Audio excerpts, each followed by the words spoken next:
Good evening and welcome back. Tonight we're stepping quietly into one of archaeology's most compelling mysteries. Not in distant deserts or tropical jungles, but right here beneath the farmland, forests, and cities of modern Europe. Get cozy, settle in, and let's begin. Across the quiet countryside of France, beneath rolling English hills, under German farmland and Spanish vineyards, another world exists. Not in legend or imagination, but in physical reality. Stone walls still standing in the dark. Streets paved 2,000 years ago. Homes where families once gathered, all of it resting just below the surface, separated from our modern world by nothing more than accumulated centuries of soil and silence. Picture a farmer in rural England walking across his field at dawn. The mist hangs low, and the earth is soft from overnight rain. He doesn't know that with each step he walks above a Roman villa. 12 feet below his boots, mosaic floors depict scenes from mythology in perfect detail, colors as vivid as the day they were laid. The villa's walls still stand to their original height, supporting nothing but darkness and soil. In what was once the dining room, fragments of pottery remain scattered where they were left during the building's final occupation. A cooking pot sits in the kitchen, its contents long since dissolved into earth. A child's toy, perhaps a small clay animal, rests in a corner where it was dropped 1,600 years ago. The farmer knows nothing of this. Perhaps he's found Roman coins over the years while ploughing, maybe fragments of tile or pottery surface occasionally, but he doesn't know that his field contains an entire complex of buildings, perfectly preserved, waiting silently beneath his crops. The villa's bathhouse, its heated floors still structurally sound. The main residence, with its painted walls and elaborate flooring. The outbuildings where servants worked and animals were sheltered. All of it there, complete and intact, separated from the living world by nothing more than the patient accumulation of soil. The Roman Empire, at its peak during the 2nd century, stretched across 3 continents, from the mist-covered hills of northern Britain to the sun-scorched sands of North Africa, from the Atlantic coast of Portugal to the Euphrates River in the Middle East. Within these vast territories, the Romans didn't just conquer, they built. They transformed landscapes with an efficiency and scale that wouldn't be matched again for more than 1,000 years. They carved roads through mountains and bridged rivers. They redirected water flows through elaborate aqueduct systems spanning dozens of miles. They drained marshes and cleared forests. They terraced hillsides for agriculture and constructed harbors where none existed naturally. The Roman transformation of Europe's landscape was comprehensive, systematic, and remarkably swift by ancient standards. And at the heart of this transformation were the cities. Thousands upon thousands of urban settlements, each designed according to Roman principles, each connected by those famous straight roads, each contributing to the complex economic and administrative network that held the empire together. These weren't haphazard collections of buildings that grew organically over time. These were planned communities, laid out by surveyors and engineers, built according to established templates that could be replicated from Scotland to Syria. They established thousands upon thousands of settlements. Major cities, of course, with populations reaching tens of thousands, but also smaller towns, roadside villages, military forts, agricultural estates, and trading posts. Each one carefully planned according to Roman principles. Each one connected by an intricate network of paved roads that stretched for tens of thousands of miles across the empire. The hierarchy of Roman settlement was complex and carefully organized. At the top were the coloniae, cities founded specifically for Roman citizens, often veterans rewarded with land after military service. These cities received special legal status and privileges. Then came the municipia, established towns granted Roman citizenship rights. Below these were the smaller market towns, vici, that served rural agricultural regions. Scattered across the countryside were individual villa estates, rural sanctuaries, way stations along roads, industrial sites like pottery kilns and mines, and countless farmsteads. Each level of this hierarchy left physical remains. The coloniae had forums surrounded by porticoed buildings, basilicas for administrative and legal functions, temples to Roman gods, amphitheaters for games and gladiatorial shows, theaters for performances, public bathhouses that could accommodate hundreds of bathers, aqueducts bringing fresh water from distant sources, defensive walls with gates and towers, and residential areas ranging from luxurious townhouses to modest apartment blocks. The smaller market towns might lack amphitheaters and elaborate temples, but they still had forums, basilicas, bathhouses, and planned street grids. Even roadside villages typically included an inn for travelers, a bathhouse, a shrine or small temple, workshops serving local needs, and housing for residents whose livelihoods depended on traffic along the road. This represents an astonishing density of construction. Archaeologists estimate, conservatively, that the Romans built more than 5,000 significant urban settlements across Western Europe alone. Add the Mediterranean provinces and Eastern territories, and the number potentially triples. Now consider that each of these settlements might include hundreds or thousands of individual buildings. The total volume of Roman construction across the empire staggers the imagination. When we think of Roman ruins today, certain images immediately come to mind. The Colosseum rising above the streets of Rome, the ancient theatre at Ephesus in Turkey, the spectacular aqueduct of Pont du Gard in southern France, the columned temples of Tunisia. These are the famous sites, the ones protected, excavated, and visited by millions. But here's what most people don't realize.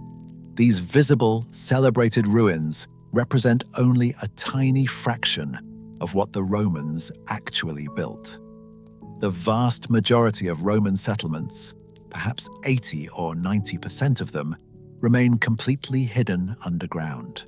Not destroyed, not lost to history, simply buried, covered by the slow, patient accumulation of earth that follows human abandonment. Think about what happens when a building is left empty. Nature doesn't wait long. Within years, vegetation begins to grow over abandoned structures. Roofs collapse inward, walls slowly crumble, rain washes soil across floors, wind carries dust and seeds. Over decades, plant roots break through foundations. Over centuries, entire buildings sink beneath rising ground levels. The earth reclaims what was built upon it. The process happens in stages, each leaving distinct archaeological signatures. In the first years after abandonment, wooden elements decay fastest. Roof timbers, door frames, window shutters, floorboards in upper stories, all deteriorate in Northern Europe's damp climate. This sends roof tiles and upper walls crashing inward, often creating a protective layer over whatever lies below. Within a decade or two, without maintenance, walls begin to lose their structural integrity. Mortar deteriorates. Frost damage cracks stones. Vegetation takes root in crevices, gradually forcing stones apart. Upper portions of walls collapse, sometimes falling outward, but more often tumbling inward, creating mounds of rubble within the building's footprint. Yet this collapse can actually preserve what's below. The fallen rubble protects floor levels from later disturbance. Mosaic pavements covered by collapsed wall material remain undamaged for centuries. Wall paintings on lower sections, though buried under rubble, survive because they're sealed away from weathering. Storage areas at ground level, filled with debris from upper floors, create time capsules of artifacts. Meanwhile, soil processes work steadily. Earthworms, insects, and burrowing animals mix surface layers, gradually incorporating organic material. Wind deposits dust and seeds. Rain washes fine particles into every depression. Vegetation dies back each autumn, adding organic material. Season by season, year by year, the ground level rises imperceptibly.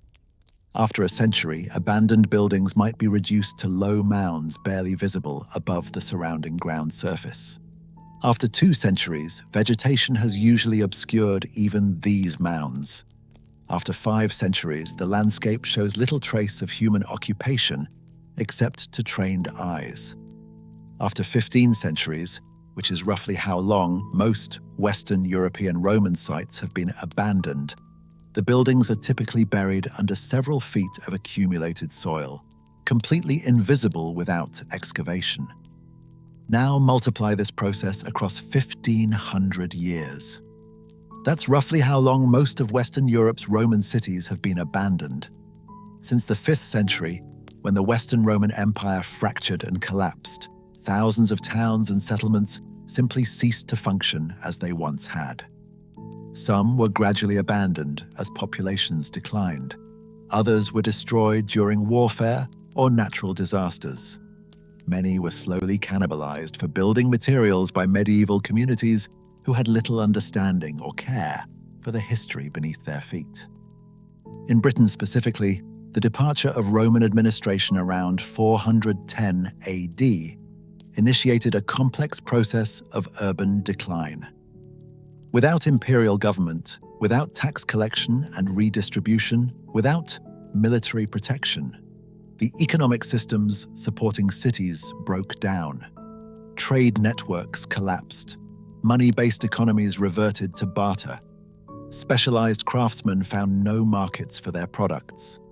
The infrastructure maintaining cities, water systems, road repairs, public buildings, required organized labor and resources that no longer existed.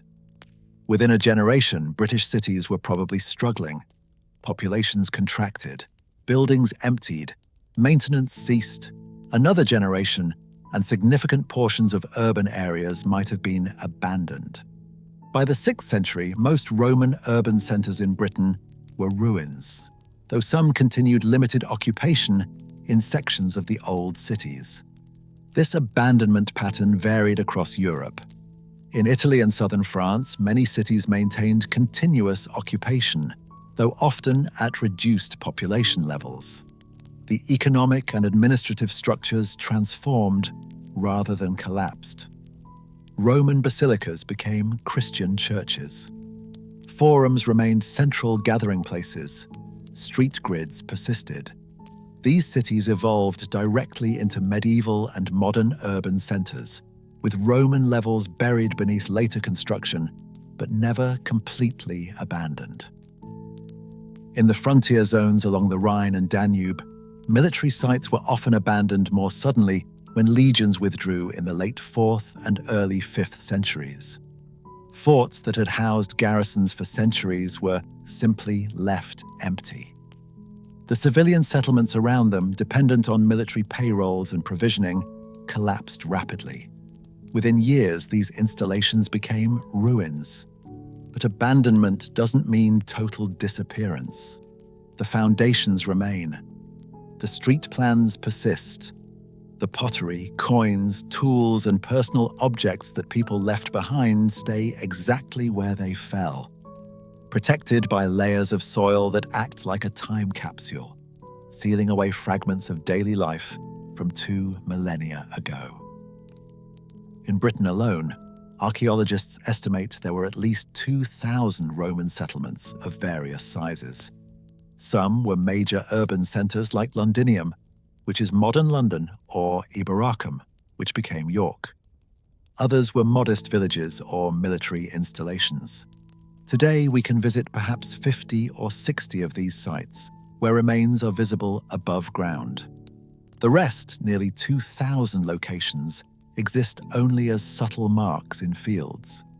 Faint crop marks visible from the air, slight variations in soil color, concentrations of Roman pottery found by farmers ploughing their land. The actual number might be significantly higher. This estimate of 2,000 includes only substantial settlements. It doesn't count individual farmsteads, temporary military camps, religious shrines, industrial sites like pottery kilns or ironworking locations, or the countless small way stations along roads.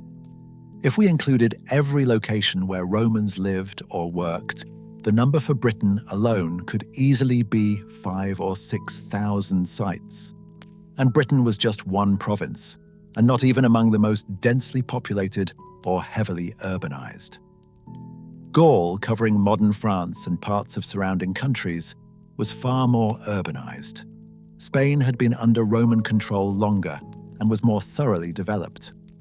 Italy itself, the heart of the empire, had urban centers in every fertile valley and coastal plain. The total number of Roman sites across the former empire is genuinely incalculable. What's remarkable is how many of these remain not just unexcavated, but actually unlocated.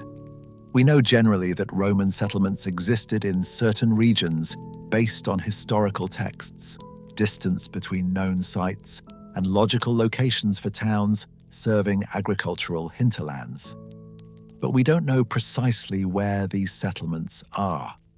They're out there somewhere, beneath modern landscapes, waiting to be found. The situation is similar across France, Spain, Germany, and virtually every territory that once fell under Roman control.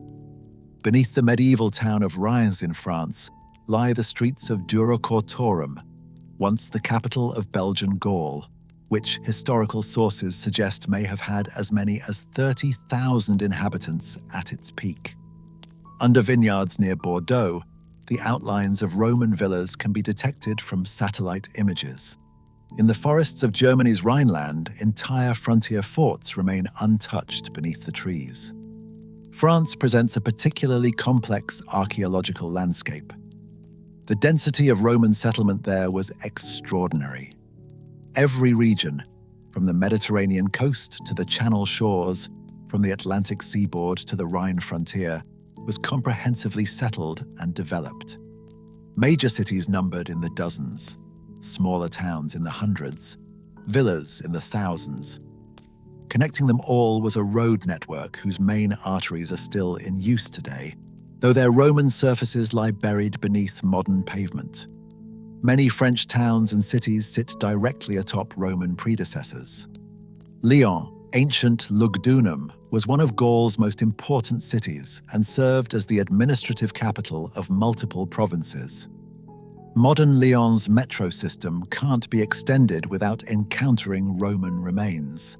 Every construction project in the historic center reveals walls, streets, sewers, and structures from the Roman city beneath. Arles, ancient Arelate, became an imperial capital in the 4th century. The modern city preserves spectacular Roman ruins, the amphitheater, theater, and baths. But much more lies buried. The Roman circus, where chariot races thrilled thousands of spectators, remains largely underground beneath modern streets and buildings. The Forum, temples, warehouses by the river port, residential neighborhoods, all exist beneath the medieval and modern city, accessible only through limited excavations during construction projects. These aren't ancient ruins in the traditional sense. They're not crumbling temples perched dramatically on hillsides. They're quiet, invisible presences, cities that functioned for centuries. Places where children played in streets we could map if we chose to dig. Houses where families gathered around hearths that still exist under someone's wheat field. Bathhouses where Romans relaxed after work. the pools still intact beneath modern parking lots. Consider the implications of this. Across Europe, beneath our feet exists a complete parallel landscape from 2,000 years ago.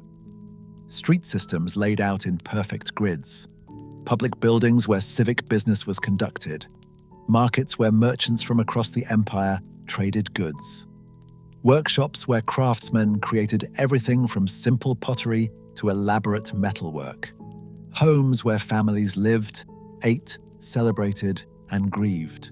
And much of it remains exactly as it was when abandoned.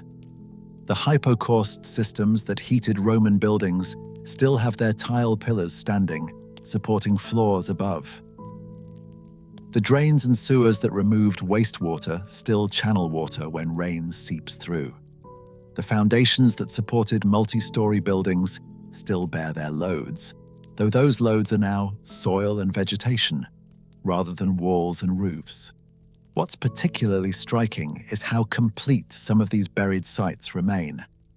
In locations where no later building disturbed the ground, Roman structures can survive remarkably intact. Walls still standing to their original height, just underground. Mosaics perfectly preserved beneath protective layers of collapsed rubble. Wooden objects, leather shoes, written documents, all protected by the very soil that buried them. The preservation can be extraordinary. At waterlogged sites where groundwater keeps remains saturated and oxygen-free, organic materials survive for millennia. Wood remains structurally sound. Leather retains flexibility. Textiles, though fragile, maintain their weave. Food remains, seeds, plant material, insect remains, all survive in recognizable form. These sites, when discovered, provide incomparably detailed information about Roman life because they preserve materials that normally decay completely. But waterlogged conditions exist only in specific geological contexts. Most sites have typical preservation, meaning stone and ceramic materials survive well, while organic materials have decayed. This still provides substantial information, but it means we lose evidence of many aspects of daily life. Wooden furniture, textile furnishings, leather goods, wooden tools and containers all vanish, leaving only the durable materials. The process of burial happened gradually, almost gently in most cases. As Roman authority faded and populations declined, people simply stopped maintaining buildings. Without constant care, Mediterranean-style architecture, with its tile roofs and plastered walls, deteriorates rapidly in Northern Europe's wet climate. Within a generation or two, abandoned neighborhoods would have been overgrown. Within a century, they'd have been barely recognizable. Within 5 centuries, they'd have merged with the landscape entirely. Medieval and later communities often built directly over these forgotten places, sometimes unknowingly. A farmer would plow up Roman bricks and use them in his barn. A church would be constructed using foundation stones from a Roman temple. A village well would be dug through layers of Roman occupation debris. All of this reuse and disruption created complex archaeological deposits, where different time periods became mixed together. Yet this reuse often helps archaeologists. The presence of Roman building materials in medieval structures indicates Roman sites nearby. The locations of early churches sometimes correlate with Roman temples or public buildings, suggesting continuity of sacred space. Medieval property boundaries occasionally preserve Roman lot divisions, maintaining ancient patterns through centuries of change. But in rural areas, away from continuous human settlement, Roman sites often remained undisturbed for centuries. Fields were plowed, but plows only cut through the topmost layers of soil. Forests grew over former towns, but tree roots generally don't penetrate deep enough to damage stone foundations. The remains simply waited in darkness, perfectly preserved by benign neglect. This creates a peculiar situation for modern archaeologists. They know these sites exist. They can often detect them using various surveying methods. They can map them, sometimes in extraordinary detail, without excavating a single stone. But actually investigating these buried cities requires enormous resources: time, money, expertise, and most critically, permission to dig up land that's currently in use for other purposes. Agricultural land presents particular challenges. A field that's been cultivated for centuries has economic value and serves an important function. The farmer can't simply allow archaeologists to excavate whenever they wish. The land needs to produce crops. Even if the farmer is willing to cooperate, excavation disrupts farming operations for months or years. Who compensates the farmer for lost productivity? Who pays for restoring the land to agricultural use after excavation? In areas with modern development, the challenges multiply. You can't excavate beneath occupied buildings. Digging in streets requires permissions from multiple authorities and disrupts traffic. Any excavation in an urban setting needs careful planning, substantial funding, and coordination with numerous stakeholders. As a result, most urban excavations happen only when construction projects create opportunities. So most of these sites remain exactly where they've been for 1,500 years, beneath farmland that's been cultivated for centuries, under forests that have grown and been cut multiple times, sealed beneath modern roads and buildings, waiting. Silent, complete. An entire parallel landscape existing just out of sight, just beneath our feet.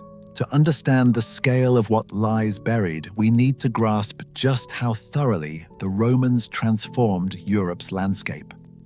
This wasn't a military occupation that left a few forts and moved on. This was comprehensive, systematic urbanization on a continental scale.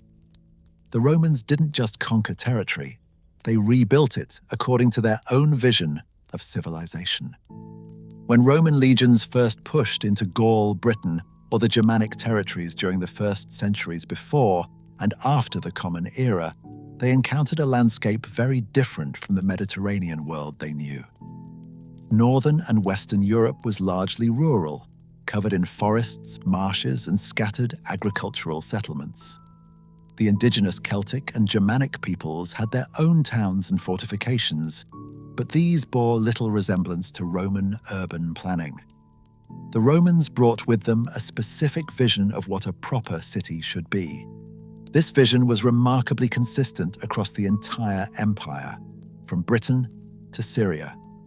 Every significant Roman town followed similar principles. A grid pattern of streets, usually oriented to the cardinal directions.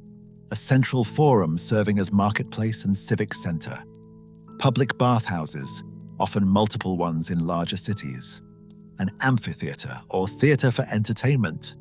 Temples to Roman gods. Administrative buildings. All connected by paved roads and supplied with fresh water through engineered aqueducts or wells. This wasn't random development, it was planned colonization. When Rome established a new city, whether founding it from nothing or transforming an existing native settlement, they did so according to standard templates. Surveyors would lay out the street grid. Engineers would design water supply systems. Architects would plan public buildings. The whole process was remarkably efficient, refined through centuries of practice across dozens of provinces. In Britain, which the Romans occupied from 43 AD to around 410 AD, they established several major cities. Londinium became the provincial capital and largest city, with perhaps 50,000 inhabitants at its peak. Verulamium, modern St. Albans, was one of the first major civilian towns. Camulodunum, now Colchester, served as an early capital and retirement colony for veterans. Eboracum, today's York, was a major military and administrative center in the north. But beyond these well-known cities, the Romans created an entire hierarchy of settlements across Britain. Smaller market towns served regional agricultural areas. Roadside settlements sprang up along major routes, providing services for travelers and traders. Villas, the country estates of wealthy Romano-British families, dotted the countryside, particularly in southern and eastern regions. Military forts secured the frontier zones, especially along Hadrian's Wall in the north. Each of these places, from the largest city to the smallest roadside inn, was built using Roman construction techniques and followed Roman architectural principles. They used stone foundations, brick and tile for walls and roofs, underfloor heating systems called hypocausts, glass windows, painted plaster walls, and often elaborate mosaic floors. These weren't primitive structures. They represented sophisticated urban engineering that wouldn't be matched in Britain again until perhaps the 18th century. The situation was similar across Gaul, which roughly corresponds to modern France, Belgium, and parts of Germany and Switzerland. The Romans transformed this vast territory into one of the empire's most urbanized provinces. Major cities like Lugdunum, modern Lyon, served as regional capitals, with populations in the tens of thousands. Smaller cities like Durocortorum, Reims, Burdigala, Bordeaux, and Narbo Martius, Narbonne, became important commercial and administrative centers. Beyond the cities, Gaulish territory was divided into administrative units called civitates, each centered on a major town. These towns provided government, markets, and services for the surrounding agricultural territory. Between them stretched that famous network of Roman roads, perfectly straight where terrain allowed, connecting every significant settlement into an integrated transportation system. In the Rhineland and what is now Western Germany, the Romans established a dense network of military installations along the frontier known as the limes. This wasn't just a simple defensive line. It was a complex system of forts, watchtowers, roads, and civilian settlements that stretched for hundreds of miles. Major legionary fortresses like those at Mainz, Bonn, and Cologne housed thousands of soldiers. Smaller forts and watchtowers filled the gaps. And around each military installation, civilian settlements called vici developed, providing services and accommodations for soldiers and creating permanent communities. Spain, conquered earlier than northern territories, became one of the most thoroughly Romanized provinces. The Romans established major cities like Emerita Augusta, modern Merida, as administrative capitals. They exploited Spain's rich mineral resources, particularly gold and silver, establishing mining settlements across the territory. They developed the agricultural potential of regions like the Guadalquivir Valley, creating villa estates that produced olive oil and wine for export across the empire. Even in more remote or recently conquered areas, the Roman presence was substantial. In what is now Romania, the province of Dacia was occupied for less than 200 years, from 106 to around 270 AD. Yet in that relatively brief period, the Romans established several cities, built extensive road networks, and transformed local settlement patterns. The capital, Sarmizegetusa Ulpia Traiana, was a fully planned Roman city complete with forum, amphitheater, and temples. This urbanization wasn't imposed purely from the top down. Local elites quickly recognized the advantages of Roman citizenship and lifestyle. They adopted Roman building styles, Roman dress, and Roman customs. They invested in urban developments in their local towns, funding the construction of public buildings, baths, and temples. This process of cultural transformation, sometimes called Romanization, meant that even native settlements gradually took on Roman characteristics. The sheer number of these places is staggering. Conservative estimates suggest the Romans established at least 5,000 urban settlements of various sizes across Western Europe alone. This includes major cities, smaller towns, roadside settlements, military forts, and substantial villa complexes.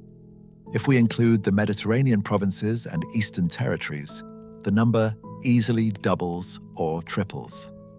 Each one of these places required enormous resources to build and maintain. Stone quarries provided building materials. Brickworks and tile factories operated near major construction sites. Glassmakers produced window panes. Metalworkers created everything from nails to elaborate bronze statuary. Craftsmen carved decorative elements and mosaic tesserae. An entire economy revolved around urban construction and maintenance. And here's what's truly remarkable. The vast majority of these 5,000 or more settlements haven't been excavated. Most haven't even been located precisely. They exist somewhere beneath modern Europe's surface, their exact positions often unknown, their buildings intact but invisible, their stories unread. Some have been found by accident.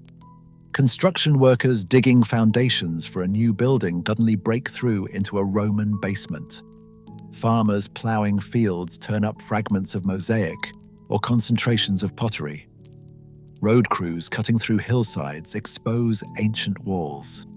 But for every site discovered this way, dozens or hundreds more remain undetected. The Romans built to last. Their concrete, particularly the type used in maritime structures, has proven more durable than modern concrete in some applications.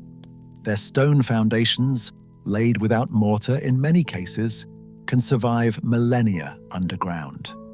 Their drainage systems, carefully engineered to move water away from buildings, often still function after 2,000 years. These aren't fragile remains barely clinging to existence. These are robust structures that could, in many cases, be excavated and immediately understood.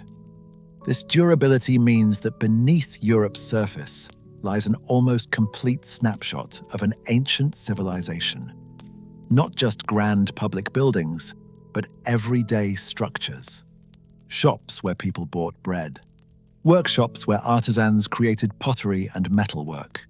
Homes where families lived, argued, celebrated, and grieved. Taverns where travelers stopped for wine and gossip. Schools where children learned to read Latin. All of it's still there, still waiting. For most of archaeological history, finding buried Roman cities was a matter of luck, local knowledge, or painstaking field survey. An observant farmer might notice that his crops grew differently in certain areas, indicating disturbed soil beneath. A historian might piece together clues from ancient texts mentioning a lost town's location. Archaeologists would walk across landscapes looking for surface scatters of pottery or building stone that hinted at buried remains. This traditional approach had obvious limitations. You could only survey land you had permission to access.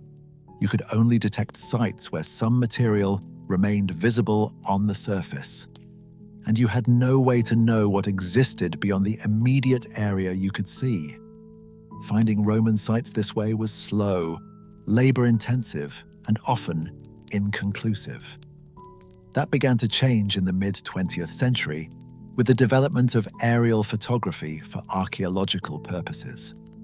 From aircraft, observers noticed something remarkable. When you looked down at agricultural fields from above, patterns became visible that were completely invisible at ground level. Slight variations in crop color and height marked the locations of buried walls, ditches, and other archaeological features. This phenomenon occurs because buried structures affect how plants grow above them.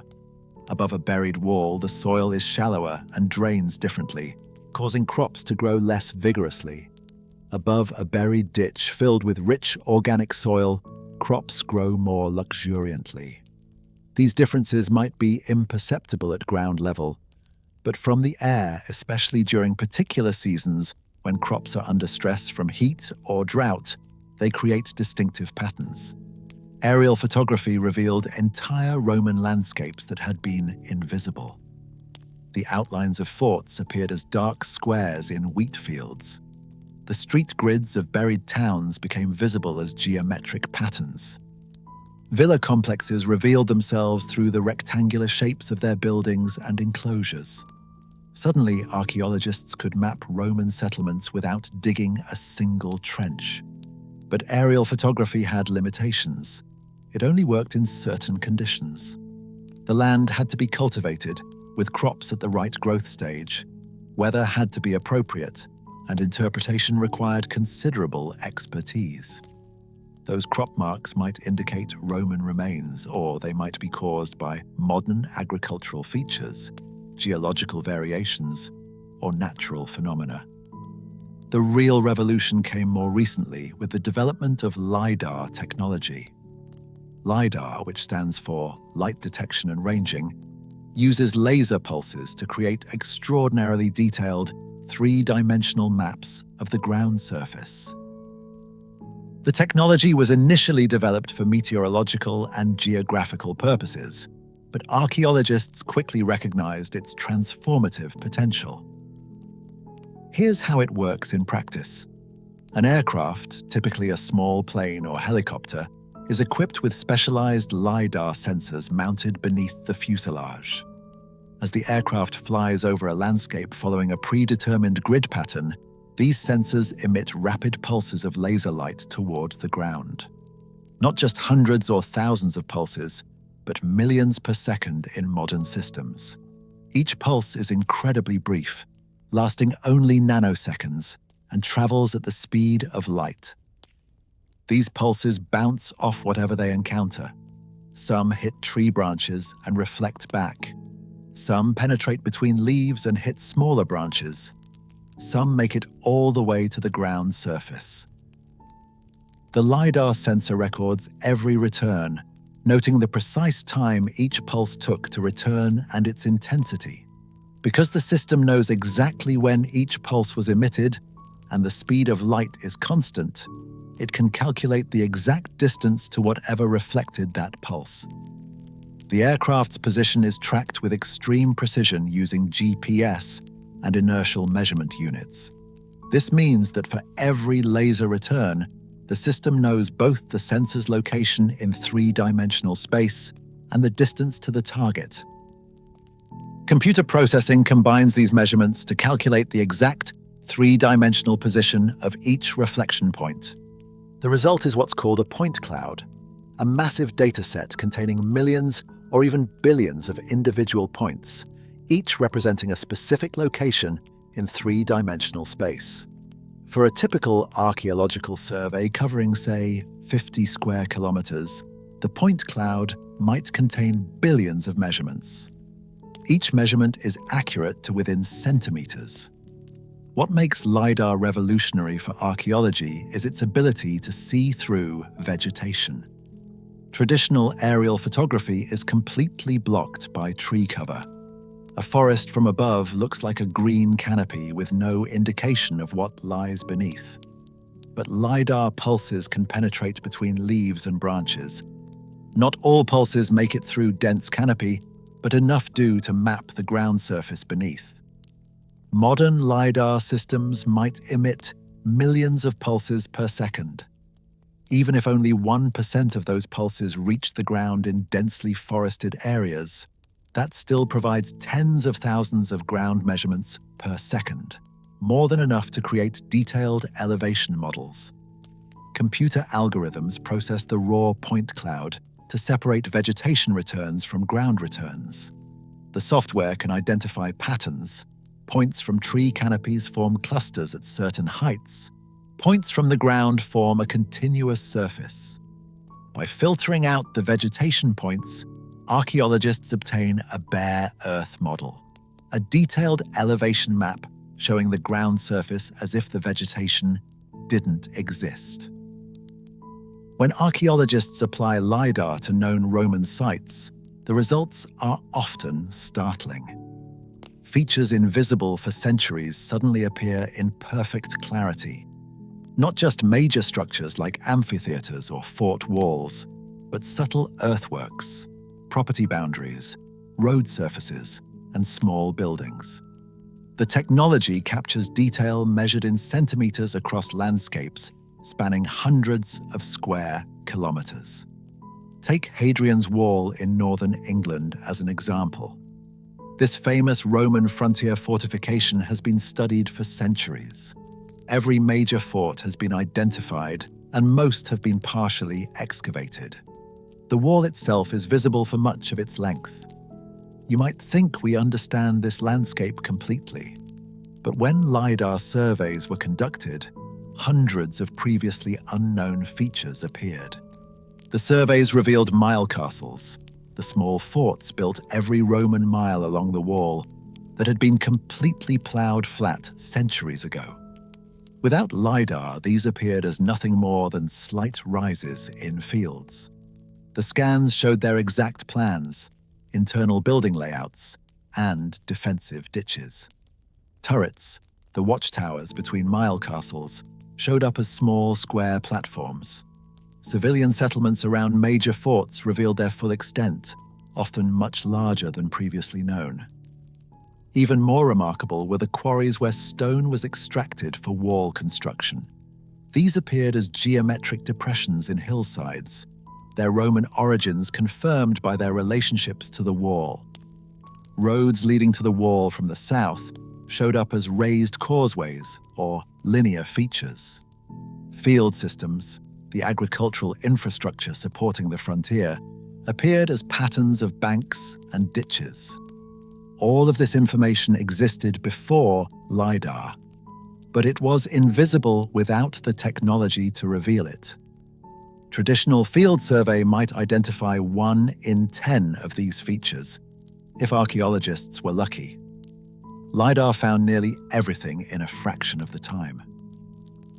In Britain, the Environment Agency conducted a nationwide LiDAR survey covering more than 70% of England's surface.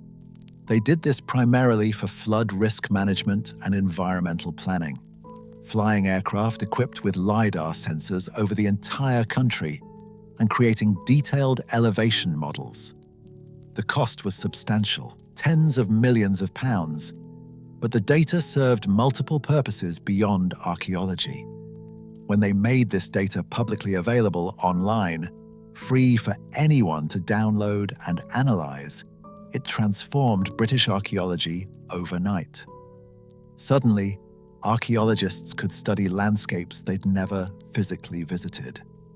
They could search for sites in remote areas that traditional survey methods couldn't efficiently cover. They could analyze terrain and site relationships in ways that required actually walking the landscape. A retired road engineer named David Ratledge used the publicly available LiDAR data to discover dozens of previously unknown segments of Roman roads in northern England. These roads had been invisible for centuries, their surfaces buried under fields and forests. Traditional survey methods had identified some sections where the roads remained visible as raised causeways, or where place names suggested Roman routes, but large sections remained completely unknown.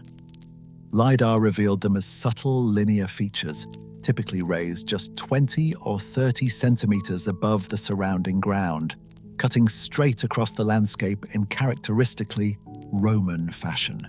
Ratledge could sit at his computer, examining LiDAR imagery and identify features that matched Roman road characteristics. Then he'd visit the sites to confirm his findings. In area after area, he found Roman roads that no one had recognized were there. In Wales, archaeologists using LiDAR have discovered approximately 30 large embanked settlement enclosures from the prehistoric and Roman periods.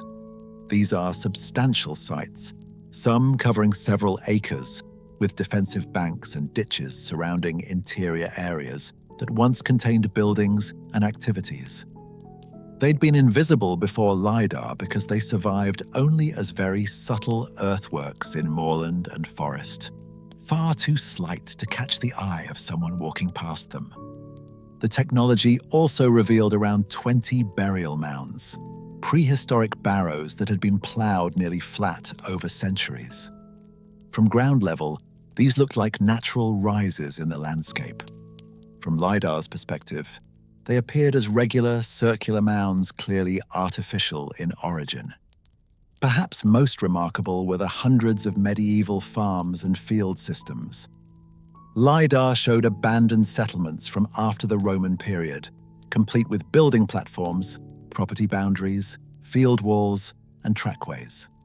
This provided context for understanding how landscapes evolved after Roman authority ended. It showed where medieval people chose to settle, often in completely different locations from Roman-era settlements. Similar discoveries are occurring across Europe. In France, archaeologists use LiDAR to study Roman urban planning in cities that are still occupied today. Paris, for instance, has been comprehensively surveyed with ground-based and aerial LiDAR. By carefully analyzing elevation data, archaeologists can detect buried Roman streets beneath medieval and modern developments. They can identify the locations of Roman buildings, sometimes even mapping individual rooms, all without excavation. The technique works because Roman streets, even when buried, often create subtle depressions or elevations in the modern surface. Buildings create slight mounds as their ruins settle. Property boundaries persist as subtle linear features. Defensive walls show up as raised lines. LiDAR measures these variations with centimeter-level precision, revealing patterns invisible to the naked eye. In Germany's Rhineland, LiDAR surveys of forested areas along the former Roman frontier are revealing extensive systems of forts, roads, and civilian settlements. Many of these installations had been suspected to exist based on historical records or occasional surface finds. Now they can be mapped in detail, showing their exact layouts and relationships to each other. One survey in the Eifel region, a forested upland area, revealed more than a dozen previously unknown Roman sites. These included small forts, watchtowers, sections of road, and what appear to be civilian settlements. All of this lay beneath forest that has grown over the sites for more than 1,000 years. Traditional survey would never have found them. Even if archaeologists had walked directly over these sites, they wouldn't have recognized them through the vegetation.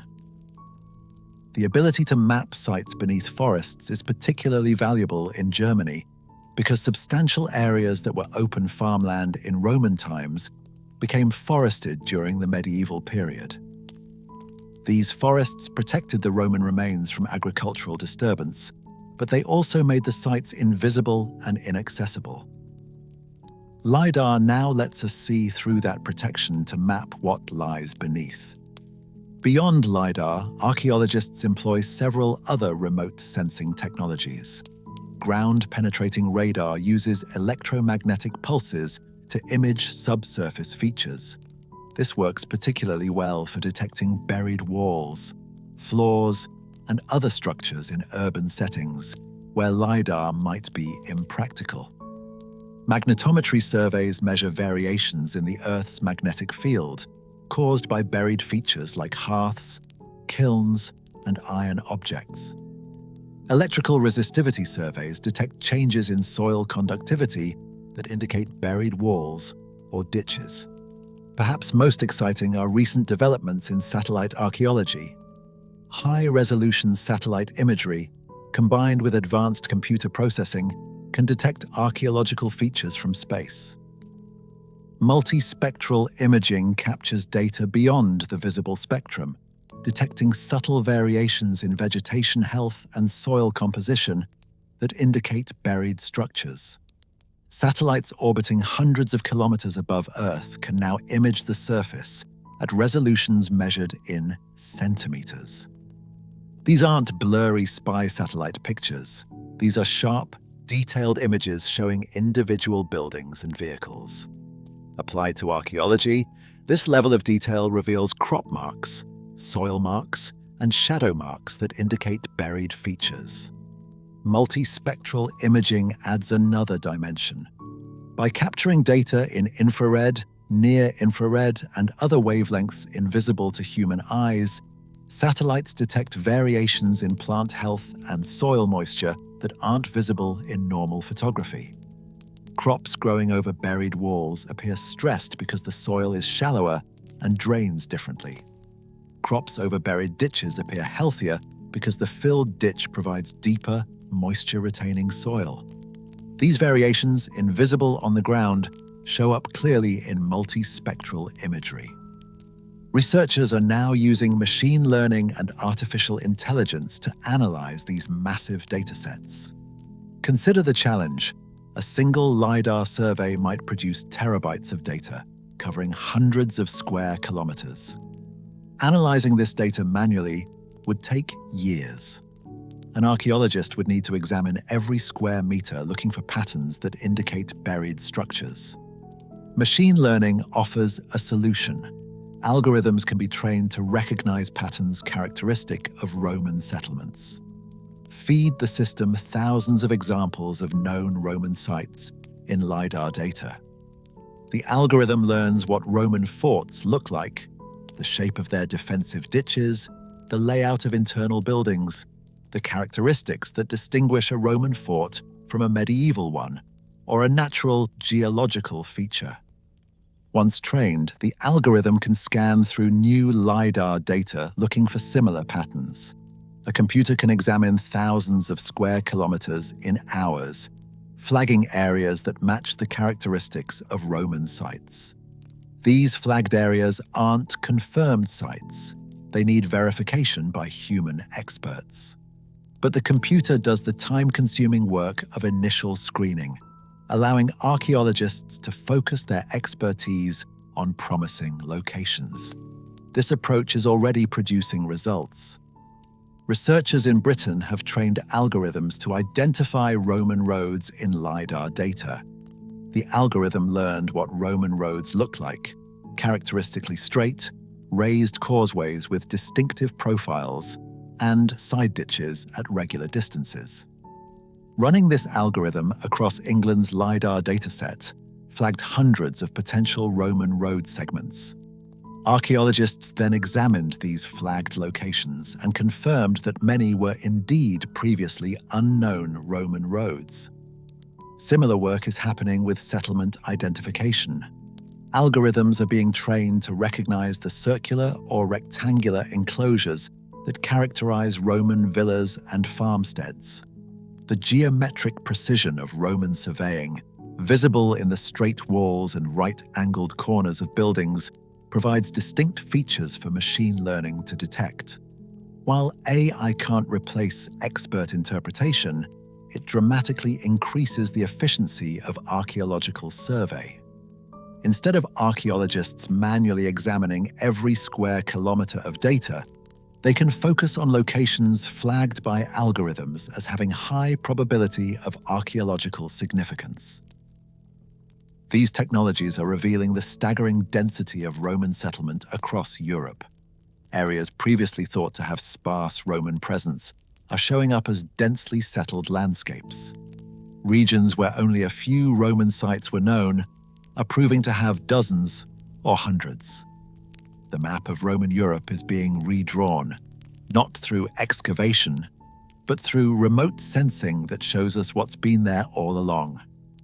In the Dutch River Delta, comprehensive LiDAR survey has revealed the full extent of Roman settlement along the frontier. Dozens of forts, watchtowers, and civilian settlements have been mapped. Researchers now understand that this wasn't a thinly held frontier, but a densely occupied zone with complex infrastructure. All of this information came from LiDAR analysis without any excavation. In Spain's interior, satellite imagery analysis has identified hundreds of previously unknown Roman villas and small towns. These appear as geometric shapes in agricultural fields, their buried walls affecting crop growth in detectable patterns. Many of these sites were completely unknown before the satellite surveys. Ancient texts mentioned settlements in these regions, but archaeologists hadn't located them. Now, suddenly, we can see exactly where.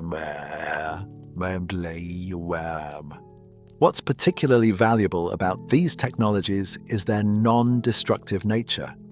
You can map an entire Roman city without disturbing a single stone.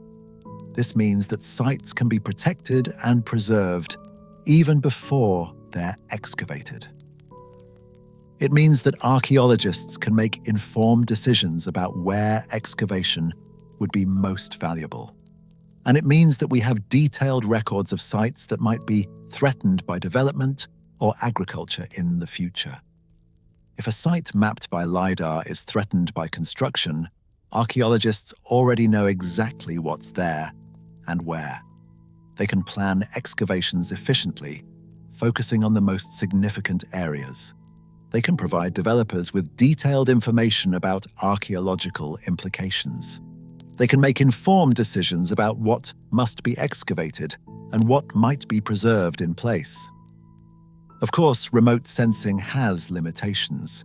It shows where things are, but it doesn't tell you what they are or when they date from. That faint rectangular outline in a LiDAR scan might be a Roman building, or it might be a medieval barn, or it might be a natural geological feature that just happens to look artificial. Ground truthing through excavation or survey remains essential. Remote sensing can't recover artifacts, can't date features precisely, can't reveal what activities took place at a site, and can't answer questions about the people who lived there. For those answers, we still need traditional archaeology, careful excavation, detailed recording, and expert interpretation. But the technology has fundamentally changed how we understand the Roman past. We're no longer limited to studying the tiny fraction of sites that happen to be visible or accidentally discovered. We can see the full picture, or at least much more of it. We can understand Roman settlement patterns, see how towns related to villas, trace road networks, and grasp the true density of occupation. We can ask questions that were impossible before. How did settlement density change over time? How far did people travel to market towns? How were agricultural landscapes organized? What proportion of the population lived in cities versus countryside? All of these questions require understanding the full range of settlement, not just the handful of sites that happen to be excavated. And we're only at the beginning. LiDAR technology continues to improve, with higher resolution and better ability to penetrate vegetation. Satellite imagery keeps getting sharper. Computer processing becomes more sophisticated. Each year brings new discoveries, new sites appearing on archaeological maps. The buried cities are becoming visible again, not through excavation, but through technology that lets us see through Earth itself. 10 years from now, we'll probably be able to map European landscapes at resolutions unimaginable today. 20 years from now, machine learning might be able to not just identify sites, but predict where undiscovered sites are likely to be based on patterns in known sites. 50 years from now, who knows what technologies might exist? Perhaps ground-penetrating radar that can image entire cities from the surface. Perhaps geochemical analysis that can identify buried structures through subtle chemical signatures in surface soils. Whatever the future holds, one thing is certain. The buried cities aren't going anywhere. They've waited patiently for 1,500 years. They can wait longer. And when we're finally ready to study them properly, with the techniques and understanding they deserve, they'll still be there, complete and intact, ready to reveal their secrets. When the Roman legions withdrew from Britain in the early 5th century AD, they left behind an infrastructure that had taken nearly 4 centuries to build. An entire network of cities, towns, villas, forts, and roads, covering much of what is now England and Wales. For a brief historical moment, Britain had been a thoroughly Roman province, with urban culture, Latin literacy, Christianity, and connections to the wider Mediterranean world. That Roman presence didn't vanish overnight. For a generation or two, cities might have continued functioning, though with declining populations and maintenance. Some British elites clung to Roman identity and customs, but gradually, inexorably, urban life contracted.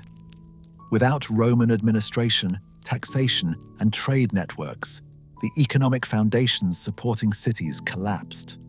Buildings emptied, streets fell into disrepair. Within a century, most Roman urban centers in Britain had been largely abandoned. What followed was a slow process of ruin and burial. Unlike in Italy or southern France, where many Roman cities were continuously occupied and evolved into medieval towns, most British Roman cities were simply left empty. This abandonment created ideal conditions for preservation. Without later building disturbing the Roman levels, entire city plans remain intact underground. Take Verulamium, near modern St Albans in Hertfordshire. In Roman times, this was one of the largest cities in Britain, covering around 125 acres, though some evidence suggests it may have been larger at its peak. It had a forum, a theatre, temples, bathhouses, shops, and hundreds of private homes. Based on typical Roman urban densities, researchers estimate populations could have numbered in the many thousands during the city's height in the 2nd century AD. The city walls, portions of which still stand today, enclosed this thriving urban center. But by the 6th century, Verulamium was mostly deserted. A medieval town grew up nearby, centered on the abbey church dedicated to St. Alban. The Roman city became farmland, its streets and buildings buried beneath centuries of cultivation. Today, only about 15% of the Roman city has been excavated. The rest remains underground beneath fields and modern developments. Ground-penetrating radar surveys show the gridded street patterns still perfectly preserved, with buildings lining both sides of the main roads. Or consider Venter Silurum, known today as Caerwent in South Wales. This was the tribal capital of the Silures, transformed by the Romans into a typical Roman town. Its fortifications remain remarkably intact, with walls standing up to 5 meters high in places. But the buildings within those walls, the forum, the bathhouse, the shops and homes, all lie buried. Only a fraction of the interior has been excavated. The rest waits beneath fields and gardens in the modern village. Wroxeter, in Shropshire, was Roman Viraconium Cornoviorum, the 4th largest city in Roman Britain. At its peak, this city covered approximately 170 to 180 acres and likely housed more than 15,000 people. Today, you can visit and see the excavated remains of the public baths complex, with its towering section of wall still standing. But what's visible is just a small portion of the total site.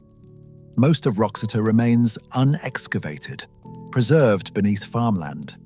Aerial photography and geophysical surveys have mapped the street grid, the forum, the amphitheatre, and hundreds of buildings, all still underground. The situation with Roman villas across Britain is even more striking.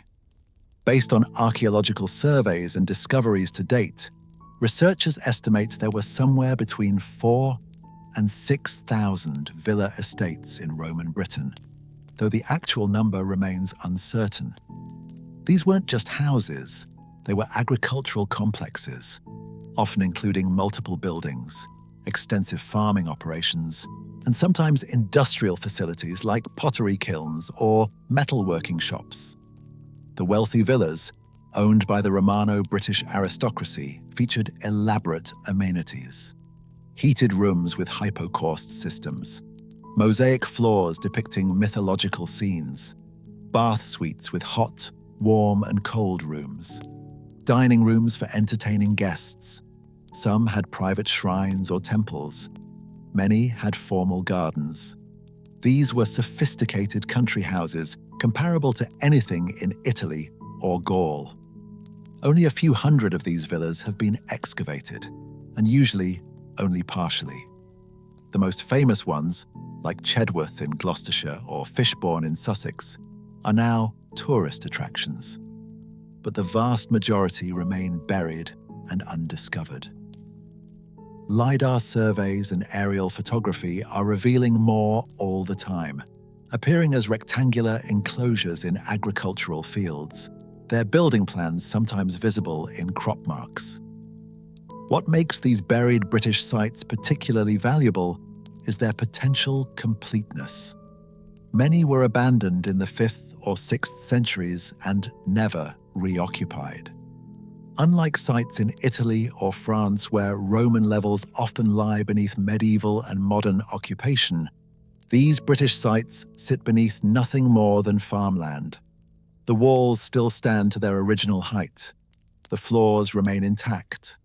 Objects left behind when the buildings were abandoned, coins, pottery, tools, personal items, lie exactly where they were dropped 1,500 or 1,600 years ago. Consider what this means.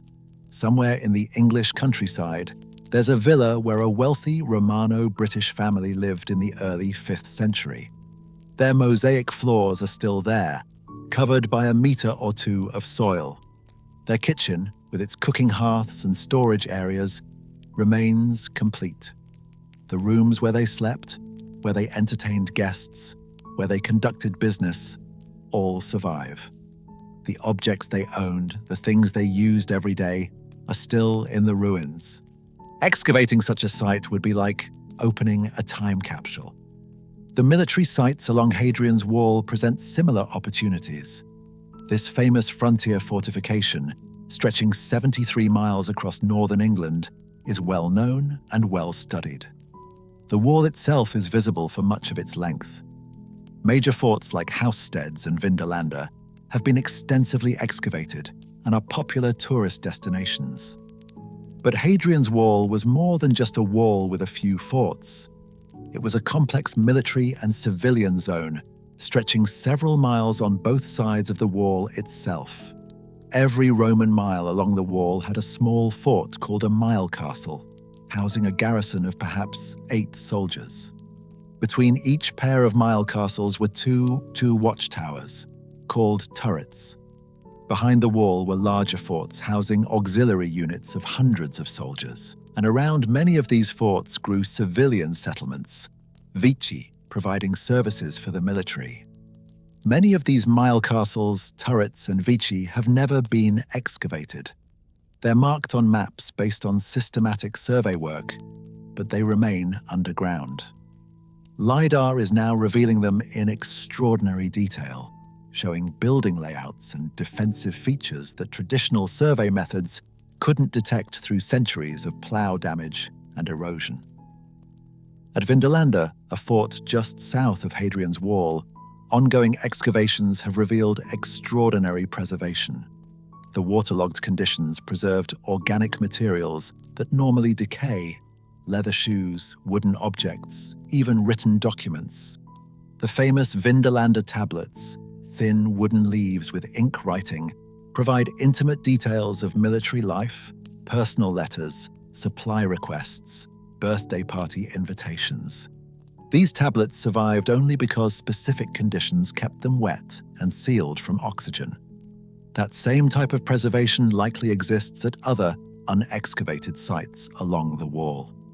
Every Roman fort used wooden buildings in addition to stone structures. Most wrote documents on similar wooden tablets. Under the right conditions, these materials survive. But we won't know which sites have preserved organics until we excavate them. The challenge with all these British sites isn't lack of knowledge about their locations. It's resources and priorities. Excavation is expensive, time-consuming, and often impossible due to modern land use. A Roman villa beneath an active farm can't be excavated without disrupting agricultural operations. A town beneath modern development requires massive construction projects to access. A site beneath protected woodland might be environmentally sensitive. So British archaeologists focus their efforts on sites threatened by development, where excavation becomes a rescue operation before bulldozers destroy evidence. They also continue careful research excavations at a few key sites like Vindolanda, where ongoing work keeps revealing new discoveries. But the vast majority of Roman Britain remains buried and unstudied, protected simply by remaining covered and undisturbed.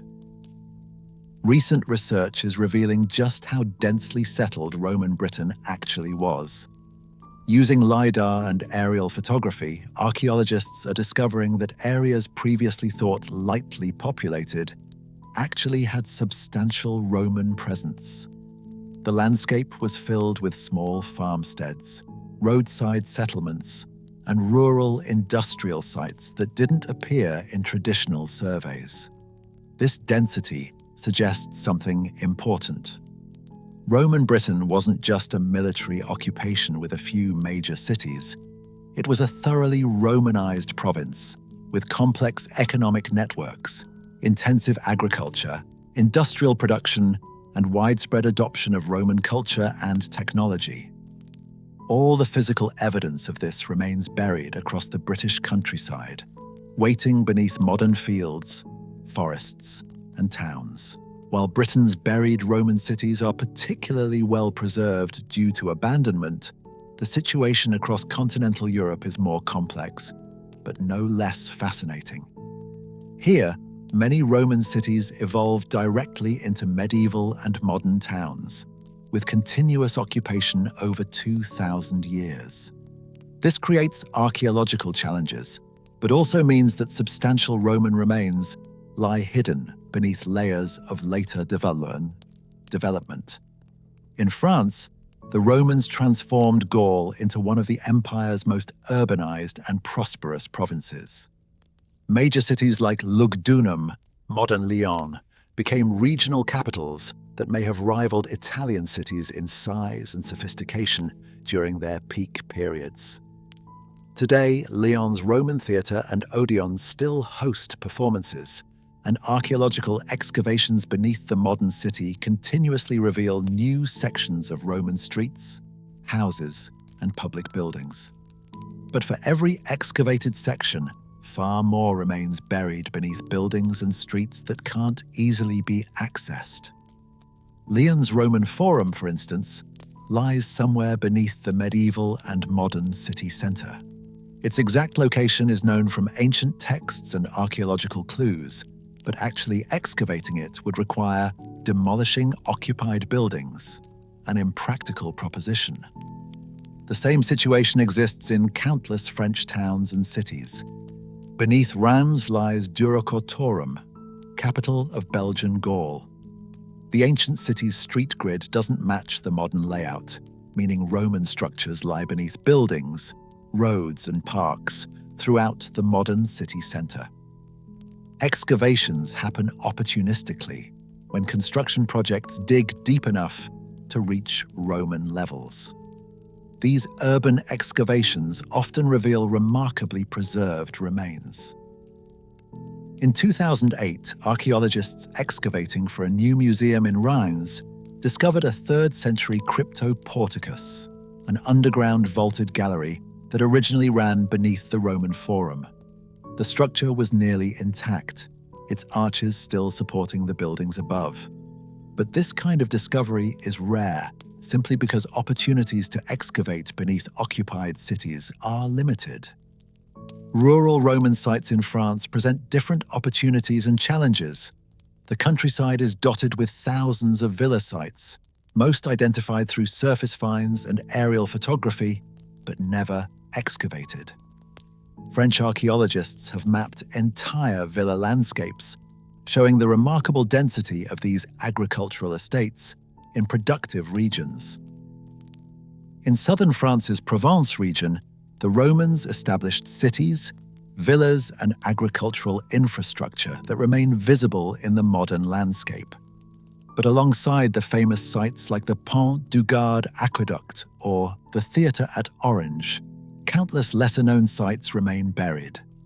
Small market towns, roadside settlements, rural shrines, and workshops dot the landscape, often known only from scattered pottery finds or LiDAR surveys. One particularly intriguing site is the Roman port of Fos-sur-Mer, near Marseille. Ancient texts describe this as a significant harbour, but its exact location wasn't known until aerial photography revealed geometric shapes beneath modern development. Limited excavations confirmed a major Roman port facility, but most of the site remains unexcavated beneath industrial areas and protected marshland. Germany's relationship with Rome was always frontier-focused. The Rhine River marked the empire's northern boundary for much of Roman history. Along this river, the Romans established a dense network of military installations, from massive legionary fortresses to small watchtowers. The legionary fortress at Mainz, ancient Mogontiacum, housed 10,000 soldiers at its peak. Today, much of the Roman fortress lies buried beneath the modern city. Excavations reveal portions of this vast military base, but accessing most of it would require disturbing the historic city centre. What archaeologists have found suggests extraordinary preservation. Stone foundations, wooden structures in waterlogged deposits, organic remains including leather and textile fragments, all sealed beneath medieval and later buildings. Cologne, ancient Colonia Claudia Ara Agrippinensium, presents similar complexity. This was one of the most important Roman cities in Germania, serving as provincial capital. Today's Cologne Cathedral sits atop Roman remains. Whenever deep construction occurs in the old city, Roman features appear: sections of walls, streets, buildings, sewers. The entire Roman city lies beneath the medieval and modern one, accessible only through scattered excavations. But Germany's most remarkable buried Roman landscape lies along the frontier known as the Limes. This defensive line, marked by forts, watchtowers, and walls, ran for hundreds of miles from the Rhine to the Danube. Much of it passed through territory that's now forest or farmland, meaning the Roman military installations remain largely undisturbed. LiDAR surveys of German forests are revealing fort after fort, complete with their defensive ditches, internal buildings, and associated civilian settlements. These appear on screen as perfect geometric shapes, military precision preserved for 2 millennia. Most have never been excavated. They simply wait beneath the forest floor, their timbers likely preserved in waterlogged conditions, their artifacts sealed in undisturbed archaeological deposits.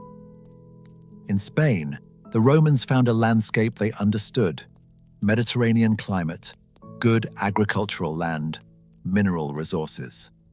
They transformed Hispania into a heavily urbanized province producing olive oil, wine, and metals for export across the empire. Major cities like Emerita Augusta, modern Merida, became showcases of Roman urban planning and architecture. Merida's visible Roman remains are spectacular: the theatre, amphitheatre, circus, temples, and aqueducts. But beneath the modern city lie extensive additional remains. Every construction project uncovers more Roman structures. The ancient street grid lies beneath the medieval and modern one at a different angle, meaning Roman buildings are constantly discovered beneath occupied structures. Smaller Spanish cities often have better preserved buried Roman components. At Segobriga in central Spain, a Roman city built around mining operations has been partially excavated. The theatre, amphitheatre, and forum are visible. But residential areas and much of the city remain underground, perfectly preserved because the site was abandoned in the 5th century and never reoccupied. Perhaps most intriguing are Spain's completely lost cities, sites mentioned in ancient texts, but whose precise locations remain unknown. Archaeologists know roughly where these cities should be based on road networks and geographical descriptions. Some have been located through survey and remote sensing, but many remain to be found, their ruins waiting beneath fields or forests, unmarked and unrecognized. In Italy itself, the heart of the Roman Empire, buried sites present unique challenges and opportunities. Rome's continuous occupation means that accessing ancient levels requires excavating through 2,000 years of later building. Yet this work reveals extraordinary preservation. Roman streets lie several meters beneath modern ones. Buildings stand to their 2nd and 3rd stories underground. Entire neighborhoods wait below modern Roman streets and buildings. Outside the major cities, Italy's countryside is filled with villa sites and small towns. Many identified through aerial photography and survey have never been excavated. The sheer number of Roman sites in Italy overwhelms available archaeological resources. Even well-known locations often have only a small percentage of their total area excavated. The Low Countries, modern Belgium and the Netherlands, were frontier zones with dense Roman settlement along river systems. The Netherlands' Roman installations along the Rhine Delta are particularly well preserved due to waterlogged conditions. Wooden structures, organic materials, and artifacts survive in anaerobic environments beneath modern ground level. At Forum Hadriani, a Roman town in the western Netherlands, limited excavations have revealed extraordinary preservation. Wooden buildings survive with their original construction details intact, but most of the town remains buried beneath farmland, protected by high water tables that have prevented decay. Across all these continental regions, a pattern emerges. Where Roman sites lie beneath modern cities, access is limited and excavation opportunistic. Where they lie beneath rural areas, they're more accessible but often left undisturbed for lack of resources or threat. The result is a vast buried landscape of Roman settlement, mapped increasingly well through remote sensing, but largely unexcavated and unstudied in detail. What's particularly striking is how much basic information remains unknown.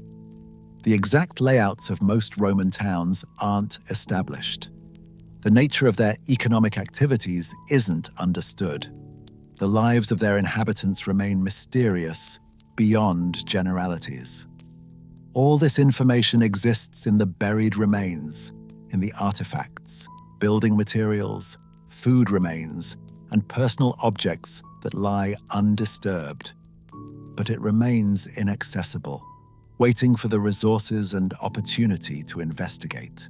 The Mediterranean world, where Rome began and where Roman culture remains strongest, presents a different archaeological picture. Here, urban life never entirely ceased, as it did in Britain and northern France. Many Roman cities evolved into Byzantine cities, then medieval towns, then modern urban centers, with continuous occupation over 2,000 years. This continuity creates both challenges and opportunities for archaeologists. The challenge is that later building has often disturbed or destroyed Roman levels. The opportunity is that when Roman remains are found, they're often spectacular, preserved by being incorporated into later structures or buried beneath occupied buildings. In Rome itself, the situation is remarkable. The modern city sits several meters above the ancient Roman street level. Centuries of rebuilding, with debris and rubble used to fill low-lying areas, gradually raised the ground level. Ancient Rome lies beneath contemporary Rome like a buried twin city. Excavating in Rome means digging through medieval and Renaissance layers to reach Roman levels. Yet, when archaeologists do this, they often find extraordinary preservation. Roman apartment blocks, insulae, stand multiple stories high underground. Streets paved with ancient stones run beneath modern roads. Sewers, still functional in some cases, flow through Roman-era channels. But much of ancient Rome remains completely inaccessible. The Forum sits in an excavated valley, deliberately lowered to reveal Roman levels. But the hills surrounding it, now covered with buildings and streets, conceal vast areas of the ancient city. Occasionally, construction projects reveal portions of this buried Rome. A metro line extension uncovers an ancient barracks. A parking garage excavation finds a wealthy home with frescoed walls. What's tantalizing is knowing, from ancient maps and texts, roughly what exists beneath specific areas. The massive complex of the Circus Maximus lies mostly buried. Portions have been excavated, revealing the track layout and some seating, but much remains beneath streets and buildings. Similarly, sections of the imperial forums, the Domus Aurea Palace, and countless temples and public buildings remain accessible only through scattered excavations. Ostia Antica, Rome's ancient port city, offers a glimpse of what buried Roman cities contain. Ostia was abandoned gradually as the harbour silted up, and the site lay buried until 18th and 19th century excavations revealed it. Today, you can walk through excavated streets, enter apartment blocks, visit shops and taverns, see warehouses and bath complexes. The preservation is remarkable because the site wasn't continuously occupied. Yet, even at Ostia, only about 2/3 of the city has been excavated. The remaining third lies beneath modern development and agricultural land, and this is a completely excavated major site. For every Ostia, there are dozens of smaller ports, towns and settlements that remain entirely buried along Italy's coasts. In southern Italy and Sicily, Roman remains are often particularly well preserved because many sites were abandoned during the medieval period. Villas on Sicily's southern coast sit beneath farmland, their mosaic floors intact, their walls standing to original heights beneath protective soil. Coastal towns, silted up or made irrelevant by harbour changes, lie beneath beaches and fields. Perhaps most dramatic are the cities preserved by natural disaster. Pompeii and Herculaneum, buried by Mount Vesuvius's eruption in 79 AD, need no introduction. The preservation there is extraordinary. Precisely because the cities were entombed rapidly, their buildings, artifacts, and even organic materials sealed away. But volcanoes and earthquakes affected many Roman sites. Disaster struck suddenly. Populations fled or died, and buildings collapsed. Then, over centuries, erosion and vegetation buried the ruins. These catastrophically destroyed sites, once located, often reveal remarkable preservation similar to Pompeii. The Iberian Peninsula's Mediterranean coast was densely settled in Roman times. Major cities like Tarraco, modern Tarragona, became provincial capitals. Today, Tarragona's Roman remains are partially visible: the amphitheatre, circus, and portions of the Forum. But much more lies beneath the modern city. Ground-penetrating radar surveys show Roman structures throughout the historic centre, beneath buildings that can't easily be excavated. Elsewhere along Spain's coast, smaller Roman towns and villas dot the landscape. Many identified through survey remain unexcavated. Some have been partially investigated when threatened by modern development.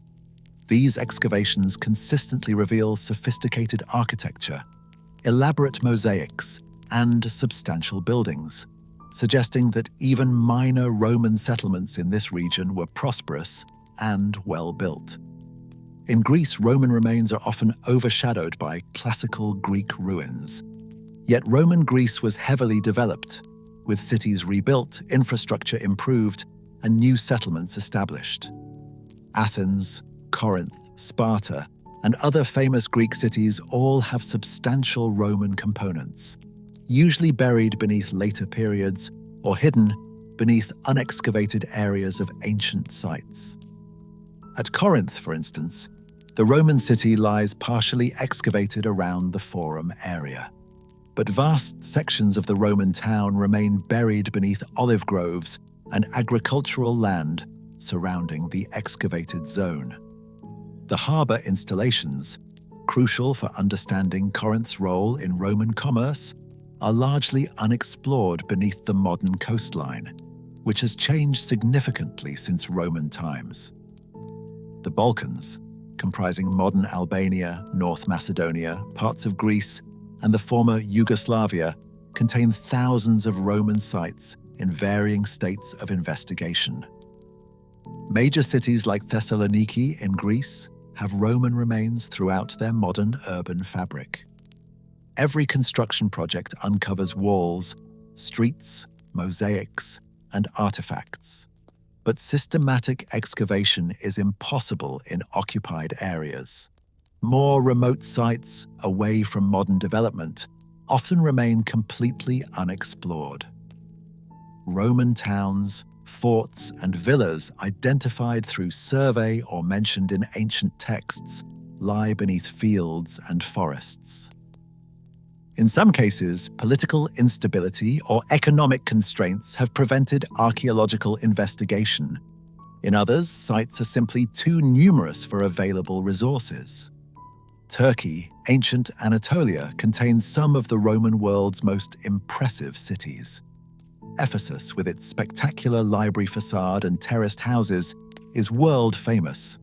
But even at Ephesus, large areas remain unexcavated. The residential districts, commercial areas, and harbour installations are partly explored, but largely still buried. Lesser-known Turkish sites present extraordinary opportunities. Cities like Sagalassos, set in mountain terrain, were abandoned in the 7th century and remain remarkably preserved. Excavations there have revealed stunning architecture and artifacts. But most of the city remains unexcavated, and Sagalassos is just one of dozens of similar sites across Turkey. North Africa was Rome's breadbasket, producing grain, olive oil, and other agricultural products on vast estates.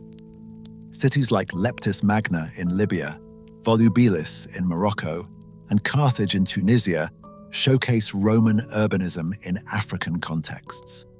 But for every famous site, many more remain buried or only partially explored. Political instability has prevented archaeological work at many North African Roman sites. Libya's Leptis Magna, though partially excavated, has vast unexcavated areas. Tunisia has hundreds of Roman sites known from survey but never investigated. Morocco's Roman cities often lie beneath medieval and modern development, accessible only through limited excavations. What unifies all these Mediterranean sites is their potential.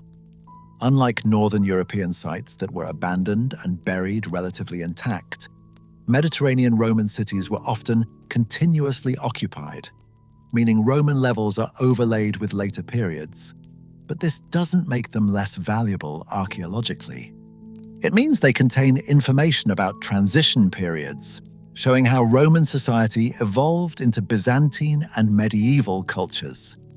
And even in continuously occupied cities, Roman remains can be extraordinarily preserved when sealed beneath later buildings. Waterlogged basements, filled cellars, and foundation zones often create conditions where organic materials survive. The challenge is access, finding opportunities to investigate without disturbing modern life. The paradox of buried Roman cities is that their best protection has been invisibility. Covered by soil forgotten for centuries, these sites have survived precisely because no one knew they were there. But this protection is fragile. Modern development, industrial agriculture, and climate change all threaten sites that have remained intact for nearly 2,000 years. Agricultural practices pose perhaps the most widespread threat. Ploughing can damage buried Roman remains, particularly when modern deep ploughing reaches levels that weren't disturbed by historical, shallow ploughing. Each year, countless Roman artifacts are brought to the surface by ploughs, fragmenting and dispersing archaeological materials. Over decades, this gradually destroys stratigraphic relationships and architectural features. In Britain, the systematic ploughing of Roman villa sites has been documented archaeologically. Floor levels are disrupted, wall footings are damaged, artifacts are scattered across fields. Yet, this happens slowly, meaning that significant remains may survive even at heavily ploughed sites. The question is how much longer they'll endure under increasingly intensive agriculture. Development pressure is more immediate and absolute. When construction of housing, roads, or industrial facilities is planned, Roman sites in their path face potential destruction. In most European countries, planning laws require archaeological assessment before major developments proceed. But these assessments vary in thoroughness and enforcement. In Britain, development-led archaeology has become a major part of the profession. Commercial archaeological units conduct surveys and excavations in advance of construction. This rescue archaeology has dramatically increased the number of Roman sites discovered and documented, but it operates under time and financial constraints. Sites must be excavated quickly, often more quickly than ideal, and once documented, they're usually destroyed by the development they were discovered beneath. This creates an ethical dilemma. Development-led archaeology records sites that would otherwise be destroyed unknown. But it also means that Roman remains are lost permanently, even if documented. Future archaeologists won't be able to return to these sites with better techniques or new questions. The information extracted during the initial excavation is all that survives. Continental Europe faces similar pressures. Paris's recent metro expansions have required massive archaeological excavations, revealing extensive Roman and medieval remains. These excavations documented sections of Lutetia, Roman Paris, that had never been accessible. But construction then destroyed most of what was found. Only particularly significant features were preserved in place or relocated. In Germany and the Netherlands, where waterlogged conditions preserve organic materials, development poses an additional threat. When sites are drained for construction, preserved wood, leather, and textiles begin to decay within months. Unless excavated immediately under controlled conditions, these materials are lost. This means that threatened waterlogged sites require rapid, expensive rescue excavations. Climate change introduces new dangers. Rising sea levels threaten coastal Roman sites. Increased flooding damages remains in low-lying areas. Changed rainfall patterns affect groundwater levels, potentially exposing previously waterlogged sites to air and initiating decay. More frequent extreme weather events cause erosion that reveals sites but also damages them. In Britain, coastal erosion has accelerated at many locations. Roman forts and signal stations along the eastern coast are gradually being undermined and collapsing into the sea. Archaeologists work frantically to document these sites before they're lost. But resources are limited, and sites disappear faster than they can be recorded. The Mediterranean faces different climate challenges. Increased temperatures and drought stress vegetation, potentially making crop marks more visible, but also damaging organic remains that survived in relatively stable moisture conditions for centuries. Forest fires, more common in recent years, occasionally reveal archaeological sites as they burn away vegetation, but they also damage exposed remains. Tourism, while providing economic benefits and public awareness, can threaten sites. Heavy foot traffic causes erosion. Visitors remove souvenirs, depleting artifact assemblages. Popular sites like Pompeii struggle with balancing public access against conservation needs. Less regulated sites face even greater risks from looting and damage. Yet preservation efforts are improving. Many European countries have strengthened protection for archaeological sites. UNESCO World Heritage designation brings international attention and resources. Non-invasive survey techniques like LiDAR mean that sites can be documented and monitored without excavation. Increasingly, archaeologists argue for preservation in situ, leaving sites buried and undisturbed rather than excavating them. This approach recognizes that buried contexts protect remains better than exposure to air, moisture, and temperature fluctuations. It also preserves sites for future archaeologists, who will have better techniques and potentially different research questions. Some dramatic examples show what this approach can achieve. At Silchester in Britain, a largely unexcavated Roman town lies beneath farmland. The landowner has cooperated with archaeologists for over a century, allowing limited excavations but protecting most of the site. As a result, one of Roman Britain's best preserved urban sites remains intact for future investigation. Similarly, some Roman villas have been covered over after initial excavation, with structures reburied to protect them. This seems counterintuitive, taking visible remains and hiding them again. But experience shows that exposed Roman ruins deteriorate rapidly without constant maintenance.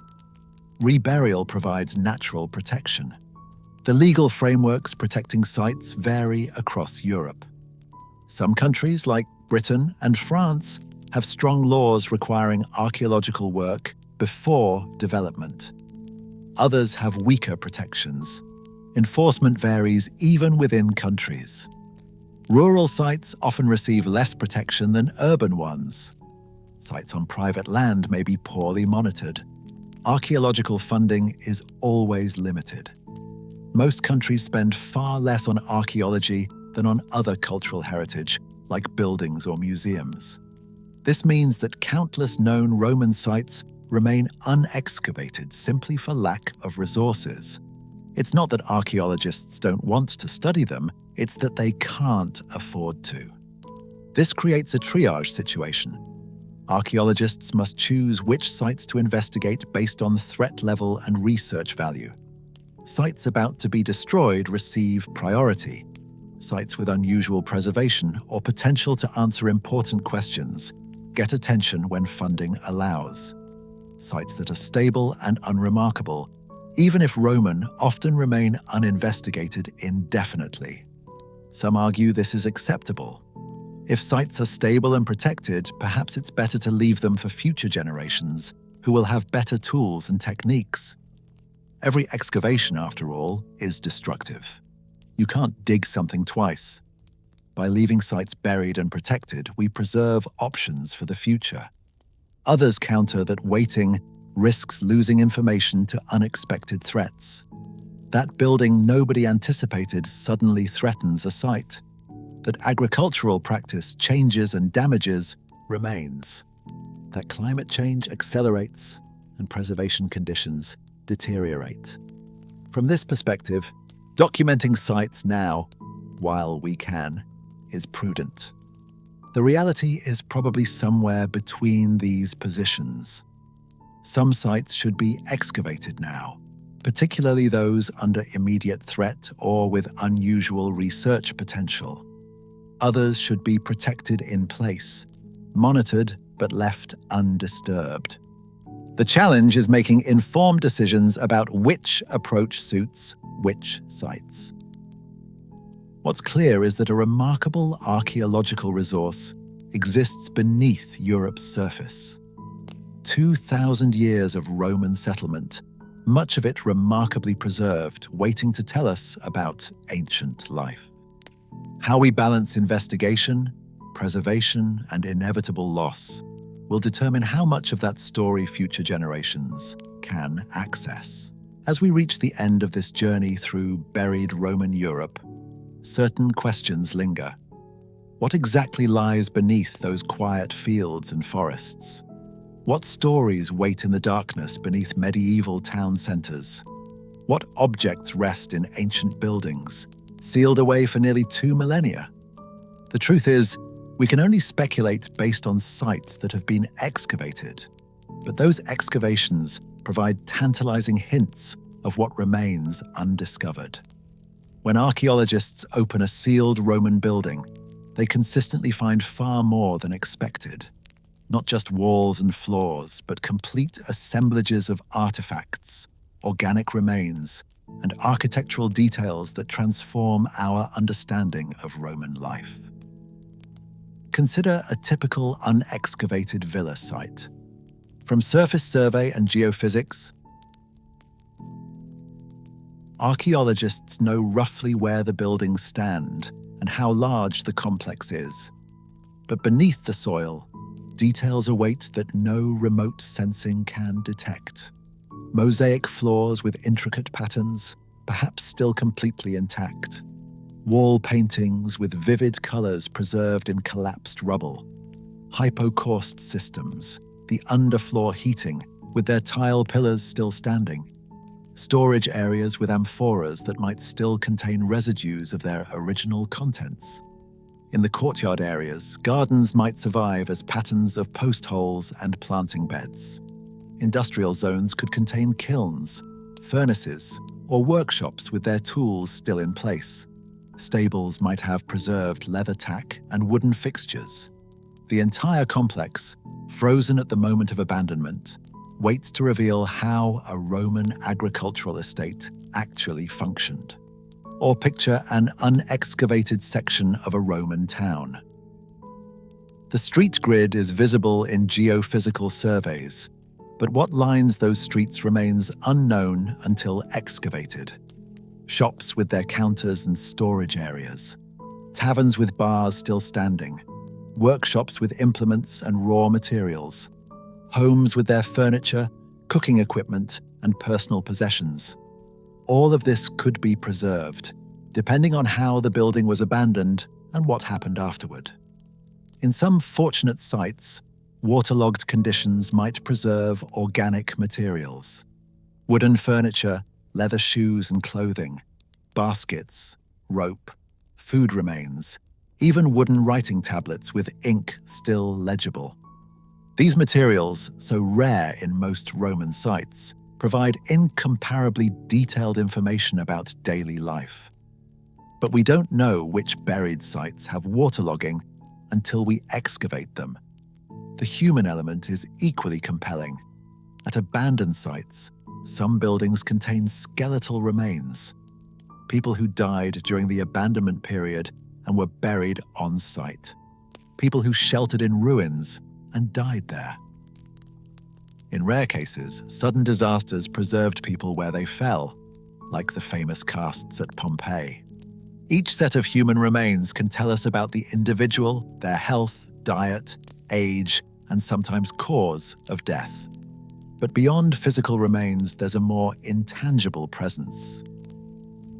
These were places where people lived complete lives, where children grew up, where couples married, where elderly people told stories of the past, where merchants haggled, where religious ceremonies occurred, where neighbors feuded and reconciled. All the complexity of human experience played out in these buildings and streets. When archaeologists excavate a site, they're not just recovering objects and architectural plans. They're accessing evidence of human experience. That worn threshold stone shows where countless feet passed. Those cooking pots bear the residues of meals prepared with care or haste. That child's toy represents a moment of play on an afternoon 2,000 years ago. This is what remains beneath Europe's surface. Not just ruins, but frozen moments of Roman life. Cities that functioned for centuries, with all the complexity that implies. The challenge is accessing these moments without destroying them, interpreting them without imposing modern assumptions, sharing them with the public while protecting the sites themselves. The future of Roman archaeology lies in improving our ability to study sites without excavating them. Ground-penetrating radar is becoming more sophisticated, able to image individual rooms and even large artifacts. Magnetometry can detect the remains of fires, hearths, and metal objects with increasing precision. Electrical resistivity surveys map buried walls and structures in 3 dimensions. Machine learning and artificial intelligence are beginning to assist with interpreting remote sensing data. Algorithms trained on excavated sites can suggest what features might represent in unexcavated locations. This doesn't replace human expertise, but it helps archaeologists process the vast amounts of data modern surveys generate. Environmental DNA analysis may soon allow us to identify what plants and animals existed at sites without excavating them. By sampling soil through cores, researchers can extract ancient DNA and identify species present. This could reveal what was grown in fields, what animals were raised, even what plants grew in gardens. Isotope analysis of soil samples can indicate agricultural practices, showing whether fields were fertilized, how intensively they were cultivated, and what crops were grown. This information builds pictures of Roman farming without requiring excavation of field systems. But some questions can only be answered through traditional excavation. What color were the walls painted? What designs decorated the floors? What did people actually keep in their homes? How did specific buildings function? For these answers, we need to carefully excavate, document, and preserve what we find. The ethical question facing archaeology now is which sites to excavate and which to preserve intact for future generations. It's not an easy question. Excavating now means we can answer questions and share discoveries. Waiting means better techniques might extract more information later. But waiting also risks losing sites to unexpected threats. Perhaps the answer lies in balance. Excavate sites that are threatened to rescue information before it's lost. Conduct research excavations at a small number of carefully chosen sites to refine our understanding and techniques. But protect the majority of sites in place, monitoring them but leaving them undisturbed for archaeologists a century or two from now, who will have tools and approaches we can't yet imagine. What's certain is that this buried resource exists. Across Britain, France, Spain, Germany, Italy, and every territory Rome controlled, ancient cities wait in darkness. Completely preserved neighborhoods, untouched public buildings, sealed homes with their contents intact. All of it there, just out of sight, just beneath the surface. These sites aren't treasures in the sense of gold and jewels, though artifacts of value certainly exist in them. They're treasures of information, of human stories, of connections to our shared past. They remind us that history isn't abstract. It's physical, tangible, real. It exists beneath farmland and forests, beneath car parks and playgrounds, beneath the landscapes we traverse without thinking. The Romans built an empire, and most of it remains. Not in visible ruins, impressive though those are, but in the buried cities, the forgotten towns, the abandoned villas that remain intact beneath the surface. They're waiting there, patient, silent, complete. A parallel landscape existing just beneath ours, ready to reveal its secrets when we choose to look. For now, they rest in darkness. The streets that once echoed with footsteps are quiet. The homes that once sheltered families are empty. The markets that once bustled with trade are still, but they endure. And as long as they endure, they carry forward the voices, the labor, and the lives of the people who built them. The past isn't gone. It's simply buried. And sometimes that's exactly where it needs to be until we're ready to understand it. Thank you for joining me on this exploration of Europe's buried Roman cities. If you found this fascinating, please consider liking this video and subscribing to Whispered Empires for more calm investigations into history's hidden corners. Until next time, sleep well, and remember that the past is never as far away as we think.